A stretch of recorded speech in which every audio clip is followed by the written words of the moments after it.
Hi friends, JS astrology ఛానల్కి స్వాగతం. ఈరోజు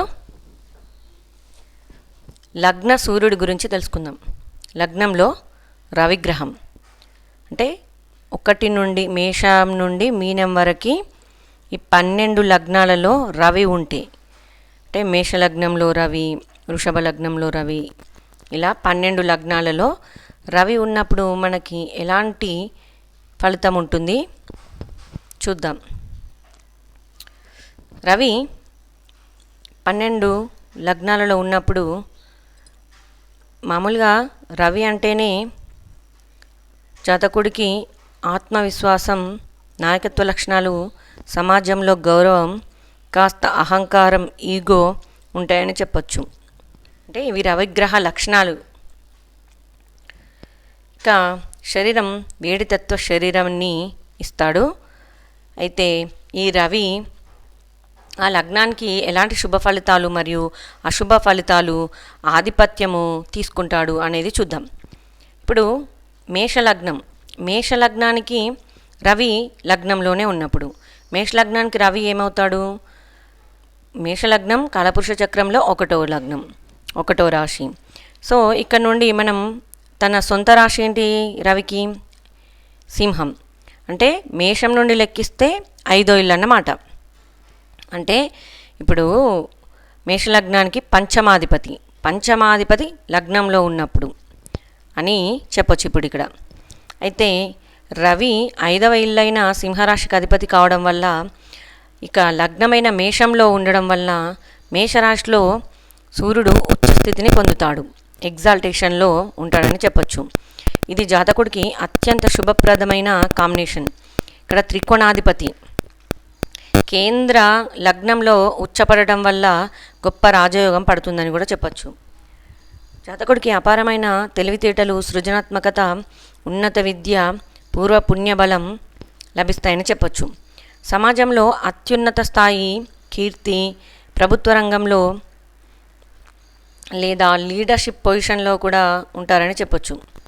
సంతానం వల్ల మంచి పేరు వస్తుంది. అయితే కాస్త పట్టుదల, కోపం ఎక్కువగా ఉంటాయని చెప్పచ్చు. ఇక 2వ లగ్నం వృషభ లగ్నం. ఈ వృషభ లగ్నం కాలపురుష చక్రంలో 2వది. వృషభ లగ్నం నుండి మనకి సింహాన్ని లెక్కిస్తే, అంటే రవి ఉన్న ప్లేస్ని లెక్కిస్తే అది 4వది. అంటే రవి 4వ ఇల్లు అధిపతి అవుతాడు వృషభ లగ్నానికి. ఇప్పుడు 4వ ఇల్లు అధిపతి వచ్చి మనకి లగ్నంలోనే ఉన్నప్పుడు, అంటే రవి వృషభ లగ్నంలోనే ఉన్నప్పుడు, ఇప్పుడు దీని అధిపతి శుక్రుడు.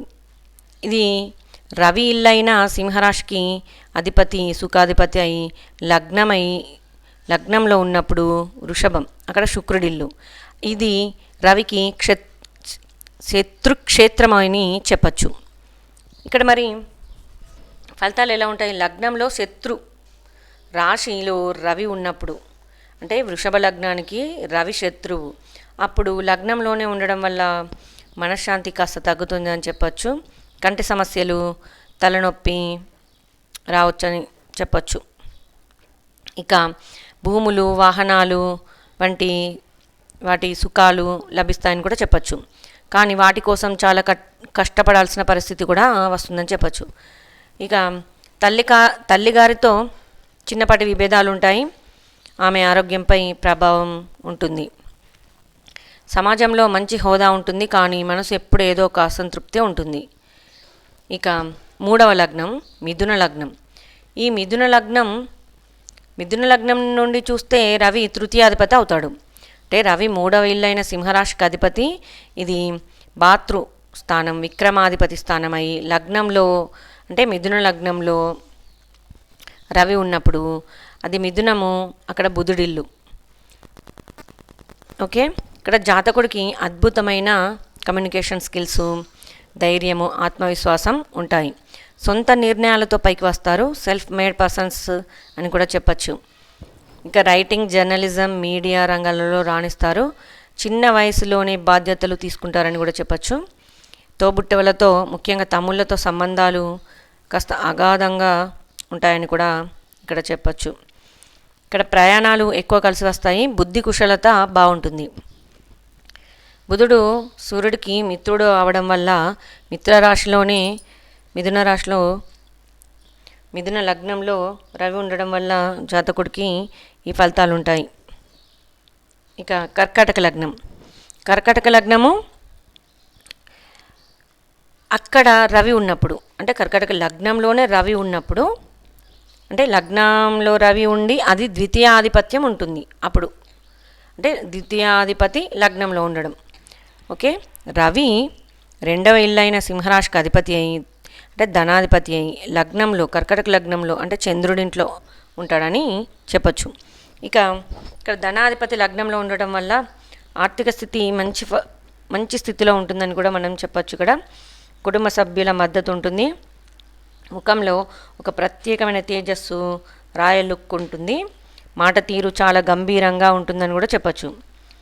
ఇక ప్రభుత్వ మూలాల ద్వారా లేదా తండ్రి ద్వారా లాభం ఉంటుందని కూడా చెప్పచ్చు. కర్కాటకం జలరాశి, రవి అగ్నిగ్రహం కావడం వల్ల మానసికంగా తరచూ ఒడిదుడుకులు మూడ్ స్వింగ్స్ ఉంటాయని కూడా చెప్పచ్చు ఈ కర్కాటక లగ్నంలో రవి ఉన్నప్పుడు ఆ జాతకుడికి. ఇక సింహలగ్నం, అంటే ఇప్పుడు సింహము రవిదే, అంటే తన స్వక్షేత్రం అన్నమాట. రవి లగ్నాధిపతి అయి తన సొంత ఇల్లైన సింహంలోనే ఉంటాడని చెప్తాము ఇప్పుడు. ఓకే, ఇక్కడ అత్యంత శక్తివంతమైన వ్యక్తిత్వం, రాచరికపు అలవాట్లు, అద్భుతమైన నాయకత్వ లక్షణాలు ఉంటాయి. వీరు ఎవరి కింద పనిచేయడానికి ఇష్టపడరు ఈ సింహలగ్న జాతకులు. స్వతంత్రంగా వ్యాపారాలు లేదా ప్రభుత్వ ఉన్నత పదవుల్లో ఉంటారని చెప్పచ్చు. రోగ నిరోధక శక్తి చాలా బలంగా ఉంటుందని కూడా చెప్పచ్చు. ఇమ్యూనిటీ ఆరోగ్యం బాగుంటుంది. తీవ్రమైన అహంకారం, ఈ రవి లగ్నాధిపతి లగ్నంలో ఉండడం వల్ల జాతకుడికి తీవ్రమైన అహంకారం, ఈగో ఇష్యూస్ మరియు పట్టుదల వైవాహిక జీవితంలో లేదా భాగస్వామ్య వ్యాపారాల్లో సమస్యలు వచ్చే అవకాశం ఉంటుందని కూడా చెప్పచ్చు. ఇక కన్యాలగ్నం ఇక్కడ ద్వాదశాధిపతి అంటే 12వ ఇంటి అధిపతి. రవి 12వ ఇల్లైన సింహరాశికి అధిపతి, వ్యయాధిపతి అయి లగ్నంలో అంటే కన్యలో బుధుడింట్లో ఉంటాడని చెప్పచ్చు. ఇక్కడ వ్యయాధిపతి లగ్నంలో ఉండడం వల్ల ఖర్చులు ఎక్కువ ఉంటాయి, శారీరక శక్తి కాస్త తక్కువ అనిపిస్తుంది. విదేశీ ప్రయాణాలు, విదేశీ సంబంధాల ద్వారా లాభాలు ఉంటాయని చెప్పచ్చు. ఇక ఆధ్యాత్మికత వైపు మొగ్గు చూపుతారు, ఒంటరిగా గడపడాన్నే ఇష్టపడతారని చెప్పచ్చు. కంటి సమస్యలు లేదా నిద్రలేమి సమస్యలు ఉండవచ్చు. ఇక్కడ ప్రభుత్వంతో వ్యవహారాల్లో చాలా జాగ్రత్త అవసరమని కూడా చెప్పచ్చు. ఇంకా తులాలగ్నమై లగ్నంలో రవి, అంటే ఇప్పుడు రవి 11వ ఇల్లు తులా లగ్నానికి. మరి ఈ సింహరాశికి అధిపతి లాభాధిపతి లగ్నంలో అంటే తులారాశికి నీచ స్థితి, రవి తులారాశిలో నీచ పొందుతాడు, డెబిలిటేషన్. సో ఇక్కడ మరి లాభాధిపతి లగ్నంలో ఉండడం మంచిదే, కానీ అక్కడ అయిన గ్రహం ఏంటి? రవి. అంటే తులా లగ్నానికి రవి లాభాధిపతి లగ్నంలో ఉండడం, నీచపడడం వల్ల ఆత్మవిశ్వాస లోపం, ఐడెంటిటీ క్రైసిస్ ఉంటాయి. ఎంత కష్టపడినా తగిన గుర్తింపు రాకపోవడం ఉంటుంది. తండ్రితో సృజనాత్మకత విభేదాలు లేదా తండ్రి ఆరోగ్యం క్షీణించవచ్చు. ఇక ప్రభుత్వ ఉద్యోగంలో ఒత్తిడులు ఉంటాయని చెప్పవచ్చు, మోసపోయే అవకాశం ఉంటుంది. ఇక నీచభంగ రాజయోగం పడితే శుక్రుడు లేదా శని బలంగా ఉంటే ఆలస్యంగానైనా అద్భుత విజయాలు లాభాలు ఉంటాయని కూడా చెప్పవచ్చు. ఇక వృశ్చిక లగ్నం అంటే దశమాధిపతి సింహము, అంటే సింహరాశి అధిపతి రవి, అది 10వ ఇల్లు అవుతుంది వృశ్చికానికి. అంటే 10వ దశమాధిపతి రవి వృశ్చికంలో ఉంటే అంటే కుజుడిల్లు. ఇక్కడ ఒక అద్భుతమైన రాజయోగం అనే చెప్పచ్చు. కర్మాధిపతి లగ్నంలో ఉండటం వల్ల కెరీర్లో చాలా చిన్న వయసులోనే ఉన్నత స్థాయికి చేరుకుంటారని చెప్పచ్చు. ప్రభుత్వ ఉద్యోగం, పాలిటిక్స్ లేదా మేనేజ్మెంట్ రంగాల్లో తిరుగులేని అధికారం చెలాయిస్తారు. జాతకుడికి సమాజంలో విపరీతమైన గౌరవం, కీర్తి ప్రతిష్టలు కూడా ఉంటాయి. ఇక స్వభావం చాలా పవర్ఫుల్గా, కాస్త కఠినంగా ఉంటుందని చెప్పచ్చు. శత్రులపై ఎప్పుడు విజయం సాధిస్తారు. ఇక్కడ ఇది వృశ్చిక రాశి కూడా కుజుడిల్లు అవడం మేషరాశిలో అది కుజుడిల్లు అవ్వడం, అక్కడ ఉచ్చస్థితిని పొందుతాడు. అదే ఫలితం ఇక్కడ కూడా ఉంటుంది జాతకుడికి. అంటే కుజుడిల్లు అవ్వడం వల్ల అక్కడ ఉన్నంత ఉచ్చస్థితి ఉండకపోయినా కుజుడిల్లు కావడం వల్ల అంత బలాన్ని కూడా పొందుతాడని చెప్పవచ్చు. ఇది ఫ్రెండ్ ఇల్లు కాబట్టి. ఓకే, ఇక్కడ ఇంకా ధనస్సు లగ్నం. ధనస్సు లగ్నం అంటే అది భాగ్యాధిపతి లగ్నంలో. అంటే ఇక్కడ గురువు రవికి మిత్రుడు. రవి ధనస్సులో ఉండడం మిత్రక్షేత్రంగా భావిస్తాడు. ఓకే, ఇక్కడ రవి 9వ ఇల్లైన సింహరాశికి అధిపతి ధనస్సు లగ్నానికి. లగ్నంలో రవి ఉండటం వల్ల ధర్మ కర్మాధిపత్యం లాంటి శుభ ఫలితాలు ఇస్తుంది. భాగ్యాధిపతి లగ్నంలో ఉండటం వల్ల పుట్టుకతోనే అదృష్టవంతులు. తండ్రి చాలా ఉన్నతమైన స్థితిలో ఉంటారు మరియు తండ్రి వల్ల అన్ని విధాలా కలిసి వస్తుంది. ఉన్నత విద్య, విదేశీ ప్రయాణాలు, దైవభక్తి, గురువుల పట్ల గౌరవం ఉంటాయి. సమాజంలో ధార్మిక విద్య మరియు విద్యారంగాల్లో పెద్ద పేరు సంపాదిస్తారు. మనసు చాలా నిర్మలంగా ఉంటుందని చెప్పొచ్చు. ఇక మకర లగ్నం. మకర లగ్నం అష్టమాధిపతి లగ్నంలో. ఇక్కడ మకర లగ్నం రవికి శత్రుక్షేత్రం, ఎనిమి హౌస్.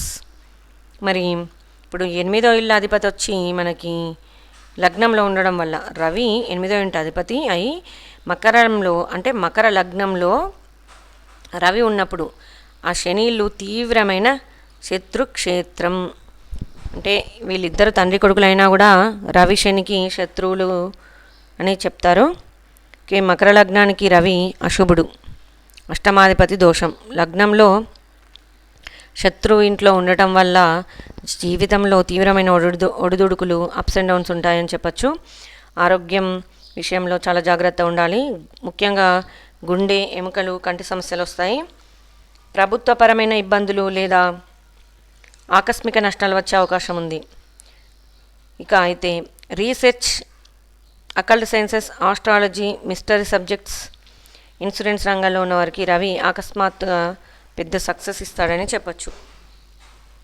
ఇక కుంభలగ్నం. కుంభలగ్నం రవి ఇల్లు అంటే అది కూడా శనిక్షేత్రమే, అది కూడా శత్రుక్షేత్రమే. అది మళ్ళీ రవి 7వ ఇల్లు అయి సింహరాశి అధిపతి, కళత్ర స్థానాధిపతి అయి లగ్నంలో అంటే కుంభంలో శనింట్లో ఉండడం అన్నమాట.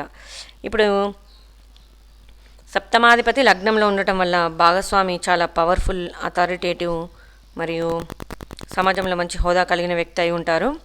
కానీ రవి శనుల శత్రుత్వం వల్ల వైవాహిక జీవితంలో భార్యాభర్తల మధ్య ఈగో క్లాషెస్ మరియు అభిప్రాయ భేదాలు ఎక్కువగా ఉంటాయని చెప్పచ్చు. జాతకుడికి పబ్లిక్ ఇమేజ్ బాగుంటుంది, వ్యాపారంలో రాణిస్తారు, సమాజంలో గుర్తింపు ఉంటుంది. కానీ వ్యక్తిగత జీవితంలో పార్ట్నర్షిప్లో కాస్త శాంతి ఉంటుందని చెప్పచ్చు. అయితే ఇక మీనలగ్నం చూద్దాం. మీనలగ్నం షష్టాధిపతి లగ్నంలో మిత్రక్షేత్రం. రవి 6వ ఇల్లైన సింహరాశి అధిపతి, షష్టాధిపతి, రుణ రోగ శత్రు స్థానాధిపతి అయి మన లగ్నం మీనంలో ఉండటం వల్ల అది గురువింట్లో ఉంటాడు. ఇప్పుడు షష్టాధిపతి లగ్నంలో ఉండటం వల్ల జాతకుడికి పోటీతత్వం చాలా ఎక్కువగా ఉంటుంది. కాంపిటేటివ్ ఎగ్జామ్స్ సులభంగా క్లియర్ చేస్తారు. మెడిసిన్, లా, డిఫెన్స్, కోర్టు వ్యవహారాల రంగాల్లో ఉండేవారికి ఇది చాలా మంచి పొజిషన్ అనే చెప్పవచ్చు. అయితే తరచూ చిన్నపాటి ఆరోగ్య సమస్యలు లేదా లోన్ల అప్పుల విషయంలో ఎక్కువ ఒత్తిడి ఉండే అవకాశం ఉంది. శత్రువులపై ఎప్పుడూ పైచేయ సాధిస్తారు. కానీ అనవసరపు కోపతాపాలను తగ్గించుకోవడం మంచిది. ఇక రవి లగ్నంలో ఉన్నప్పుడు ఆ రవిపై ఏ ఇతర గ్రహాల దృష్టి ఆస్పెక్ట్స్ ఉన్నాయి, రవి ఏ నక్షత్రంలో ఉన్నాడు, నక్షత్రాధిపతి బలం ఎలా ఉంది, మరియు నవాంశలో అంటే D9లో రవి ఏ స్థానంలో పడ్డాడు అనే అంశాలను బట్టే మనము ఈ ఫలితాల తీవ్రతను మారుతుందని చెప్పవచ్చు. ఓకే ఫ్రెండ్స్, ఇది ఈ లగ్నంలో రవిగ్రహం, అన్ని లగ్నాలలో రవిగ్రహం ఉన్నప్పుడు. Okay friends, thanks for watching. Like, share and subscribe.